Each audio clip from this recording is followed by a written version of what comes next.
So yeah, Coach All Prime right. calls out HBCUs. Calls out the lack of pay that HBCUs get for playing Power Five schools when Mm-hmm. PWI schools of similar size similar gets more for their games for playing Power Five schools. What's your Mm-hmm. thoughts on it, man? Let's talk about it. So it's been going on for a while, man. Of course, this is what Coach Prime's third season, Coach Sanders' third season coaching at Jackson State. Yep. So it's been going on well before now, man. Like this, like I was telling you earlier in the week when we were talking about our topics. I went through this playing at Mm-hmm. Central, playing at NCCU, the illustrious NCCU, which is a HBCU out in North Carolina, in Durham, North Carolina. And when we were transitioning to Division One, Mm-hmm. going from CIAA to MEAC, we played 16 of the 64 teams that went to the NCAA tournament that year for basketball in Okay. NCAA. So we played teams like Duke. We played teams like Florida, Rutgers, Wake Forest, Davidson when Steph was there, Okay. Cal State Northridge, UNC Wilmington, Nebraska. So we played a bunch of teams. We played 16 of the 31 teams that we played that year went to the tournament. Mm-hmm. Now, since we were transitioning, we were getting those checks. We were getting they were money games because we were Mm-hmm. trying to build up the money to go to a bigger conference, get more publicity, get more notoriety, and get more exposure for the athletes in the university. So we were getting these games, and we're getting this money. I think the most money we made that year was when we played Florida, and they were coming off of their back-to-back championships when they had Al Horford, they had Bradley Beal, they had Joakim Noah and them boys. Mm-hmm. I think that's the biggest money game that we had. I think that was like $500K. This was back in Okay. 06, 07, 08. Okay. And it's still going on today. But like you said, like you were saying, all of these teams that are similar size that are PWIs, if you don't know what that means, predominantly white institutions, Mm-hmm. they're getting double the amount, sometimes triple the amount that we get as HBCUs, that we got as Right. HBCUs. So that is an issue. And I understand what Coach Prime was saying is that if we're going to go out there and get our butts whipped, man, we might as well reap the benefits from it. Because there's no reason why us as HBCUs shouldn't get paid the same as like your Marshalls or your App States or your, you know what I'm saying, those universities like that. So I know how it feels. I was on it firsthand, so I know exactly how it feels. Yeah, and I think the thing you have to think about there or take a look at is we're talking about Power Five schools. So you mentioned like UNC Wilmington, which isn't a Power Five school. They probably not going to pay you much money to come pay. Maybe it's a in-state school, so they'll probably pay you Mm-hmm. maybe 75,000, 100,000 to come play them. I don't know, but I know it's not going to be Mm-hmm. anything you wouldn't expect much from them, as you would a Nebraska, a Florida, a Wake Forest. As small as a school as we Mm-hmm. were, we somehow have a ton of money. But Yeah. you And the don't ACC expect them is still considered a Power Five too. exactly. So yeah, we're part of a Power Five Mm-hmm. company, Power Five conference. So Conference. those are where you Mm-hmm. make your money games, and this is what Coach Prime was referring to when he was talking about HBCUs not receiving the same amount of money that PWIs get for playing similar type schools. So he rattled off a few names of schools Mm-hmm. for the PWIs, and I think you mentioned the Marshall, Appalachian State, and what was the other one? Mm-hmm. Um, Georgia Southern. Georgia Southern, and then he rattled Mm-hmm. off FAMU. He rattled off. Mm-hmm. You got to read them to Alabama me. State. Alabama Alabama State. State, mm-hmm. Bethune Cookman. Alabama Bethune Cookman. A&M. Yep. Right, right. And Mm-hmm. I think the average payout for the PWI schools was like 1.4 million, and the average payout Mm-hmm. for the HBCUs was somewhere around somewhere around 500,000. Mm-hmm. The disparity in Mm-hmm. that is crazy, Crazy. Three times the crazy. amount, bro. Literally three times the amount. Right, right. And so for me, I think it's you got to look at it from both sides because first off, before we get into that, I think you have to give Coach Prime his credit and give it up for him because he's in the Mm-hmm. process of probably single-handedly keeping or bringing HBCU sports into the mainstream media and using his status to speak up and bring light to the 100%. disparities that are going on against HBCUs, the treatment that they get, and the 100%. difference in how other schools are treated. So you have to give it up for Hmm. that. And I think there's For some sure. validity in his statement, a lot of validity in his statement. But again, I think you also have to look at both sides of it. So, first Hmm. off, I 100% think that PWIs are taking advantage of HBCUs. And 100%. why is that? And why is that? Because they know that HBCUs need the money. They know Hmm. that um, they know that it'll be an easy win.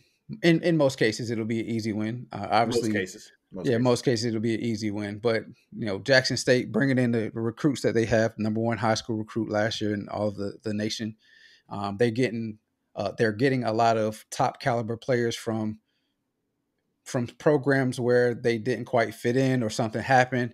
They're deciding at D1 Hmm. schools, they're deciding to go to Jackson State. So all this talent is accumulating at Jackson State. So maybe in a year or two, it won't be such an easy win. But I mean, in the on the flip side, Very much so. Coach Prom has decided not to play any money games this year. Hmm.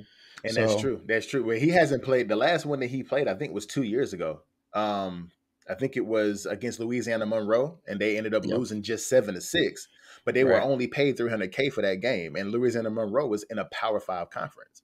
So he hasn't played one since his first year at Jackson State, and he Louisiana refuses to Monroe's in play the them. Power Five conference. I think they're in the Pac-12. Let me look. Let me make sure. Let me make sure. Nah, I don't think so, but it could be. The conversation. So that's another conversation we probably have to have at another time. Is all this conference realignment and whatnot. I think they're in the Sun Belt or Conference USA or something like that, which wouldn't be a Power Five school.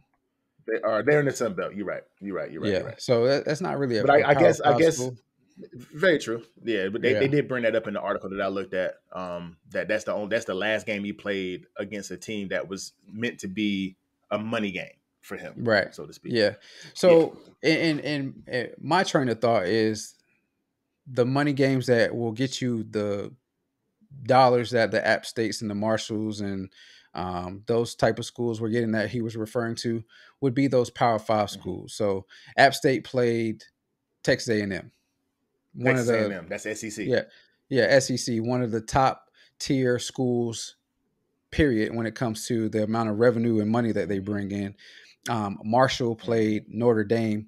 Everybody knows about Notre Dame, and For sure. what was that third one? Georgia Southern played Nebraska. Nebraska, and everybody knows about Nebraska. Who Hmm.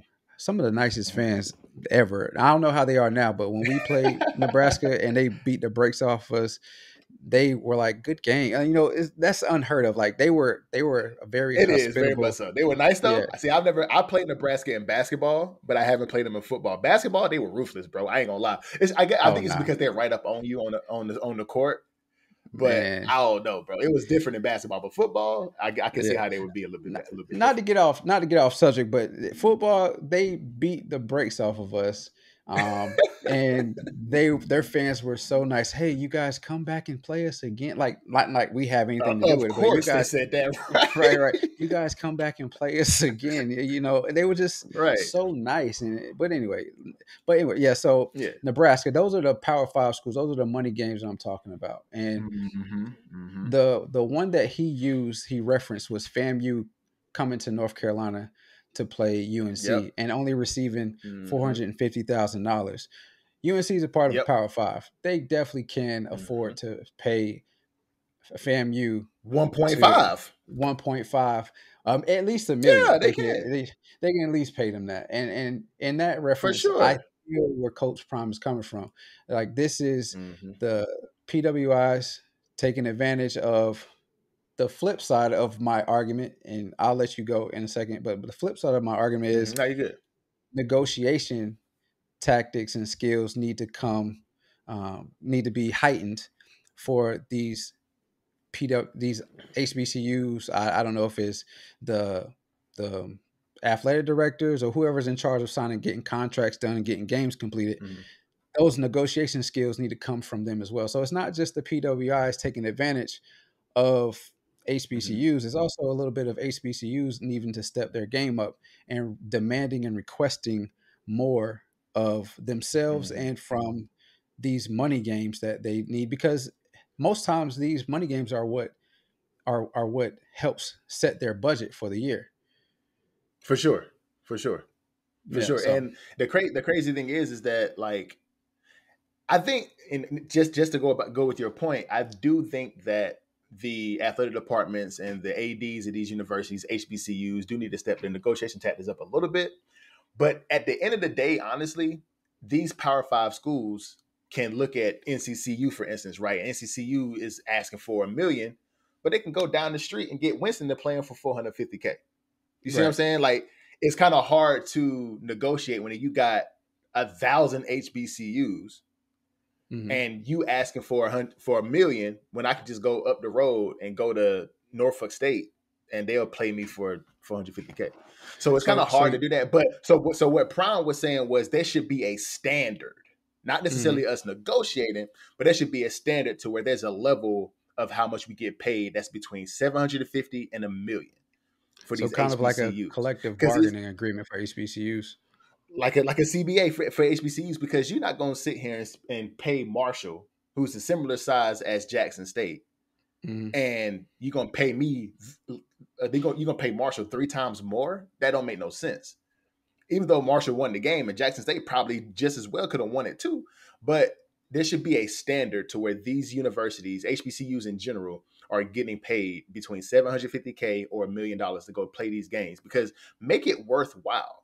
Hmm. Make it worth them going down there and getting their spirit diminished, bro. Like, you're going, case in point, when we went and played Florida, bro. We went and played Florida. They had Joe Kim, they had Bradley Beal, they had Al Horford, they had that championship team. We got beat 110-46. Okay. And you got your coach telling you in the locker room, trying to get you hype and trying to, telling you that you just as good, this, at the third, knowing goddamn well you ain't. Hmm. But you got to have that spirit. But you get out there on that court and you playing your heart out and you still getting beat by 70, and you Right. only giving us $500K to go back to the crib.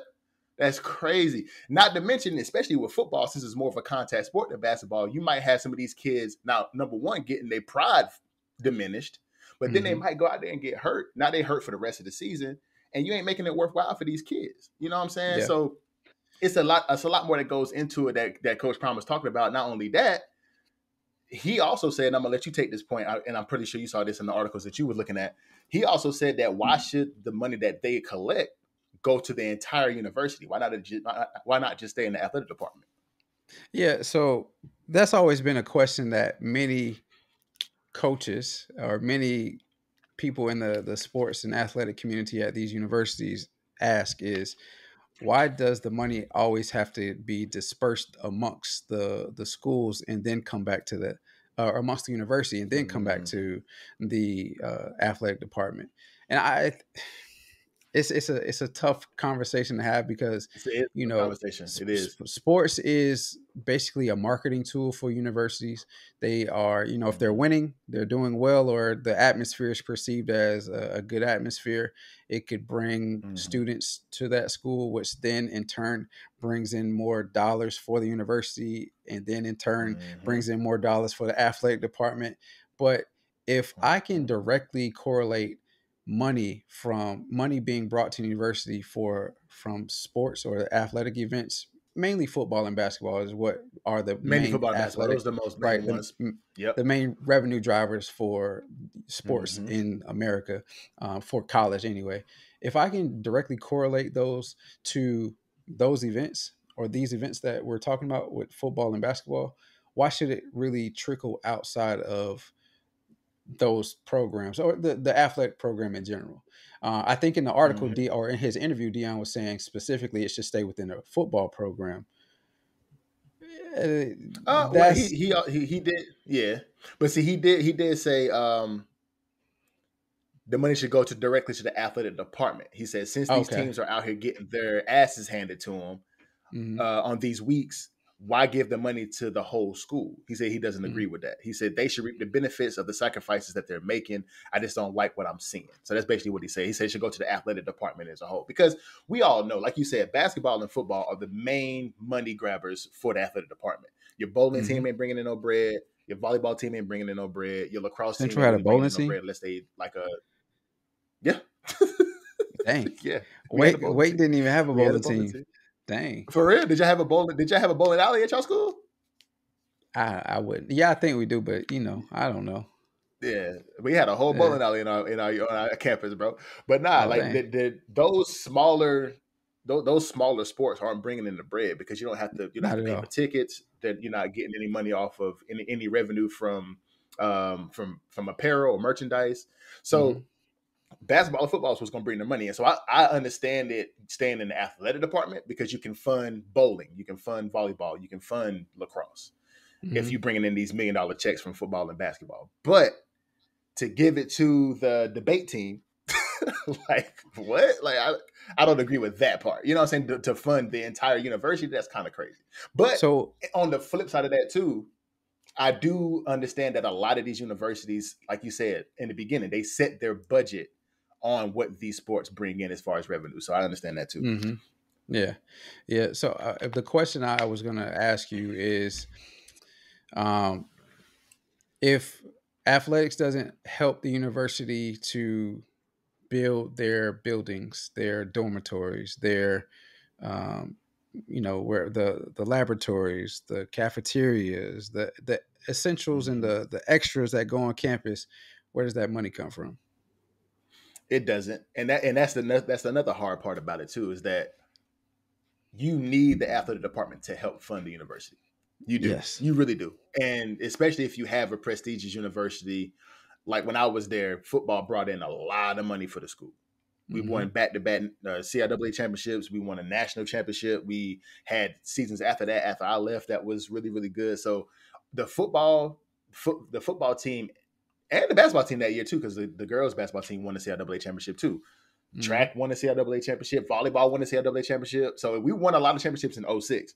So the athletic department does bring in a lot of money, winning championships and selling tickets and selling apparel and selling merchandise. That money does have to go somewhere else. We can't keep it just in the athletic department because they do Hmm. have building funds. They do have repairs to do. They do have to just make the necessary steps to make the university move forward, to progress forward. So it is a hard conversation to have. I don't wholeheartedly agree with Prime with that statement, but there should be more of a percentage that does stay in the athletic department. I think. I Mm. believe.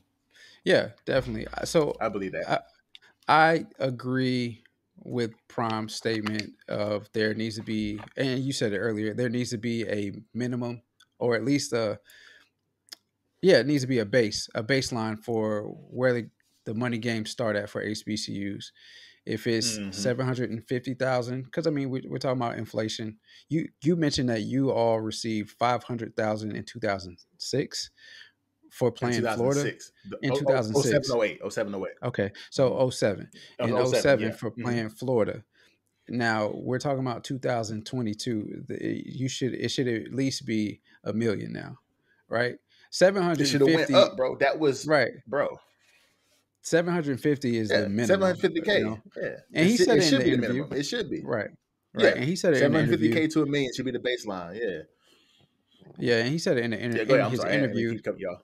No, you're good. Mm-hmm. He said it in his interview that they can always negotiate up, but never negotiate down. So he said if we need to set the bar at a million, and you feel like you need more, we need to have people that negotiate to get that 1.4, like the App States, like the Marshalls. But at minimum, we need to get that million. I agree with that, but I'm also saying that the experience from the HBCUs in making those negotiations happen, and not just saying, "Well, this is what you should give us, and we hope that you give it to us, but you're not giving it to us, so we'll just take these peanuts." That experience of that negotiation needs to happen for those two, because we're talking about, um, and I know a lot of people don't like hearing this, but we're talking about somebody else doing for us rather than us doing for ourselves. We're asking Mm-hmm. basically for it seems like sometimes we're asking for handouts when it doesn't happen like that in the real world. Nobody's just gonna, just because you're a part of a group that is somewhat pleasant or whatever the case may be, you're part of a group that Mhm. is can be seen as profitable. Nobody's gonna just give you $1 million. Nobody's just gonna give Exactly. you funding to start your business. You have to go out and do those interviews. You have to go out and do those pitch decks for those investors. Same thing with HBCUs. And I Mhm. don't want to make it like it's a business, but at the end of the day, it is a business. It is um, though. It is a business. 100% it is. PWIs, while they do have more money than HBCUs, they don't want to give it up. And HBCUs, while it's not all HBCUs are struggling, but Mhm. while most of them do struggle at times, they still have to learn the negotiation tactics. What I'm saying, and I know that's going to come off seem as pessimistic and harsh, but it is what it is. I think it's a little bit of give Mhm. and take. Like the PWIs have to understand HBCU situations, and HBCUs have to demand more of themselves and also from the Mhm. PWIs in order to have these money games. And they definitely do. And just like we were saying earlier, he said, just like just to your point, he said, always negotiate up but not down. And to the point that I made earlier, if NCCU is asking for 1 million and Winston-Salem State is asking for 450K, we need to have everybody as a collective on the same playing field with the Hmm. same mindset to say they're not going to run over us no more. They're not Hmm. going to come out and give us these, like you said, these peanuts to beat us up and get a momentum going within their season. These all these Power Five schools and only give us $300,000 to play these games. Just like you said, fucking come on, man. Like you can't give FAMU 450K to go be beat up 59-24 by North Carolina. Whenever Hmm. North Carolina can give them that money, but Marshall got a 1.5. That's 1.25. That's crazy. So Yeah, like that's everybody crazy. wins. All the schools need to come together as a collective and say, hey, this is where we're starting our baseline. If they Hmm. come to us and ask us to play these games, we starting our baseline at 750. You Yep. know what I'm saying? And Yep. negotiate from there.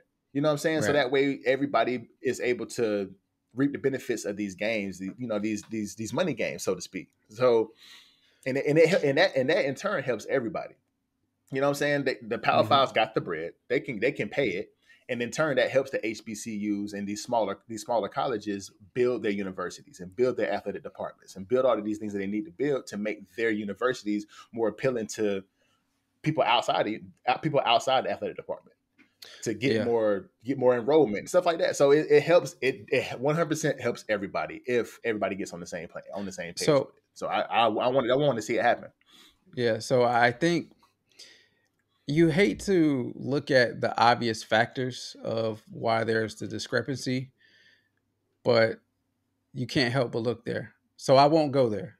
I won't go there. But I will say, we I don't, we don't need to bring. I hope you're not talking about the R word, are you?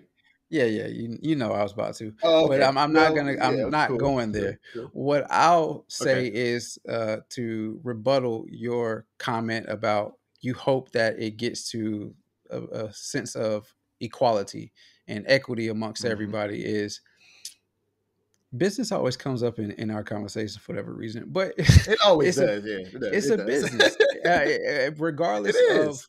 Regardless of how we want it to be, institutions and universities are just as much in competition with each other as Apple, Microsoft, Google, Facebook, so on and so forth. So Hmm. that's why I said the HBCUs also have to learn those negotiation skills, because as much as we want those dollars to flow to HBCUs as much as they do PWIs are not going to let those dollars go, because in the end, it's more dollars they can keep. They're not being taxed on it for one, but the more dollars that they can keep Right.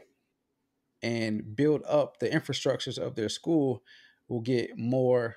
We'll also probably talk about this down the line too, if that is still Mm. going to be a model of people actually going to college and paying for it, or even going to the schools in person. But that's neither here nor there. They want to keep those dollars so that they can continue to build up the infrastructures to attract those people to their institutions, their universities. And the more money Right. that they can keep out of HBCU's hands, and just as an example, or smaller PWIs Mhm. as well. And the more that they can keep their prestige of who they are as an institution is a win-win for them. You know, It really is. I can still play conference games outside of my conference, play smaller schools, give Mhm. them a little bit of money, or to them it's a little bit of money. $1 million To them, for it's a a little bit, university yeah. is like a drop of a hat, but I can give them a Mhm. little bit of money, beat up on them in most cases, still be ranked in the national spotlight for universities and sports, and it's just a win-win. So while we want it to be equitable across the table, PWIs and HBCUs, I don't see that happening. What I'm I saying don't is either. I don't freely see these PWIs just saying, yeah, we agree to pay everybody the same amount, because then it goes to a marketing ploy too. So It does. Let me ask you this question too, before we head to the next topic. So we talked earlier about how Prime is starting to get these higher caliber recruits to come to his school and things like that. These games give these smaller colleges a lot of exposure because usually they're on most times local TV if they're mhm, playing in your area, but sometimes they're on national television and they're giving these schools a lot of national exposure, which will mhm. help these universities get these bigger time prospects and recruits to come to their schools. And if they're getting paid more from these Power Five schools, that would help. So, what I think it is, do you think it's more of a power struggle from these Power Five schools because they want to be able to pay these schools less, beat up on these schools in that same token, to where when they're seen on TV and these 5-star recruits and these 4-star recruits see Alabama beating up on uh, NC A&T. You know what Mhm. I'm saying? Damn, I don't want to go to A&T now. I know that's a black college, and I'm a black athlete, but Mhm. I would much rather go play for Alabama because they just beat the brakes off of A&T. Do you think it's more of a power struggle? You don't think it's like that? No, Because that's what I'm kind of nah, seeing. Like, it's no, okay. What I you don't think? think so. The reason I don't think it's a power struggle is because it's essentially it's always going to be an arms race for those that have, and a catch up, Mm-hmm. a try and catch up, but never do for those that have not. And so for these Mm-hmm. Power Five schools, if you're in tune with college sports, you see year in and year out, XYZ University just built an indoor facility that's worth $7 million or whatever the case may be. XYZ just added on to the Mm-hmm. stadium that was worth another 25-30 million dollars. XYZ just paid their coach a sum of $10 million a year. So Yeah, it's always going to be an arms race between these individuals that have, which are the Power Five conferences right now. And I believe like the SEC is that about to have sign not. Mm-hmm. a major contract that will. They already make like $35 to $40 million a year just from their television deals with ESPN. I think it's going to up Mm-hmm. to like Mm-hmm. $50 million. So it's always going to be an arms race between them. It's I don't really think they factor in the smaller schools as being a power struggle. They may one or two that has a lot of notoriety. They may try to welcome into their conference so that they can now Mm-hmm. partake in the dollars that are being shared. But when it comes Right. to the decision of a recruit of where they want to go to school, I don't think in their mind until this year when Travis Hunter decided to go to Jackson State. I Mm-hmm. don't think in their mind it's Right. like, well, we have to worry about losing recruits to these HBCUs because we have more than they do, and Yeah. you know, and you know they won't be able to be a recruit won't be able to be taken care of like they have like we can As take care of them at this school as a mhm. HBCU. So Yeah, yeah, that makes sense. I just wanted to kind of throw that out there because with the amount of headway and the amount of traction that Coach Prime is making with getting these higher caliber recruits, maybe the Power Five schools, the Alabamas or the Floridas or the LSUs of the world are kind of like, oh snap, Coach Prime making some moves and he getting these 5 and 4-star recruits that we could have gotten had it not been for the power that he has within his personality and the who he is as a person. You know what I'm yeah, saying? and So, and shoot, I mean, I would love to play for Coach Prime. You know what I'm saying? If I had, you know what I'm saying? So, I mean, and I wasn't no 5-star recruit or nothing like that, but I would love to go play for Jackson State and Coach Prime just because of the love he has for his players and his organization and his football team is second to none, dude. So maybe For that's sure. just all I was thinking about for sure. Yeah. Yeah. I think it's also a great time to be a part of HBCU sports in general, football especially. You have Mm-hmm. Deion Sanders, Coach Prime, coaching at Jackson State. You have Eddie George as a head coach at Tennessee Mm-hmm. State. Those are two Hall of Mm-hmm. Famers in itself. Hall of Um, Famers. the As I mentioned earlier, I said Deion or Coach Prime is single handedly bringing HBCU sports into the mainstream. Mm-hmm. And that's just because now you're hearing more so of these top level college recruits talking about going to a HBCU, or at least going on a visit, which was unheard of when Right. we were being recruited. Like, it's like, okay, yeah, I can go there anytime. I want to go to the Alabamas, the USCs, the Ohio States, and whatnot. But Mm-hmm. now it's Mm-hmm. more so, yeah, I'm going to take one of my 5 official visits to whatever HBCU, insert whatever HBCU that is in at the time. So Right. it's a great time to be a part of HBCU sports, especially because they have these high caliber coaches, Mm-hmm. on the sidelines. And I think Mo Williams is like the coach at Jackson State too for basketball. So I Mo mean, might be. I haven't heard it. Yeah. it's just a lot of high caliber profile names that you've heard of that were decent in professional sports that are now a part of HBCUs. And what better time to be a part of Wasn't it? Penny Hardaway coaching at was it Tennessee State basketball? Nah, he's at, or he maybe before he got to Memphis, but he's at Memphis right now. Memphis. You're Yeah, right. yeah, Memphis. Yeah, yeah, yeah. yeah. Yep. But So look, I man, people doing their thing these days, man. The HBCUs have when I was playing ball, when I was in school, HBCUs have always been highly touted as a really good atmosphere to play in, and just having that mhm. experience in opposed to going to a PWI. But like you said, now, man, with all the big names that are joining programs and coaching and things like that, like you said, man, it's a really good time to be at a HBCU for sure. If you're an Yep, athlete, it's definitely a good time to be at a HBCU. yep. And I'll finish it off this segment by saying, ultimately, I think it's a give and take for the PWIs and the HBCUs. The Mm-hmm. PWIs have to at least give more than what they have been given, or at least be willing to give more than what they have been given.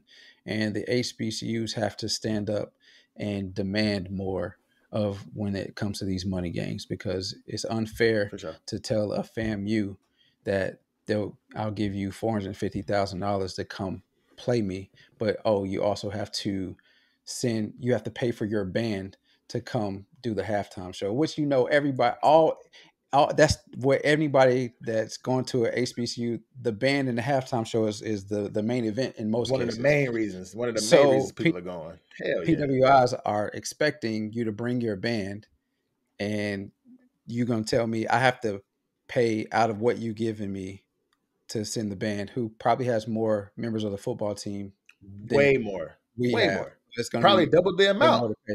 Yeah, so it's a little bit of give and Yeah. take. Put it that way. Just It leave it is. at that. It is definitely some give and take. You absolutely right on that, bro. Absolutely right on that.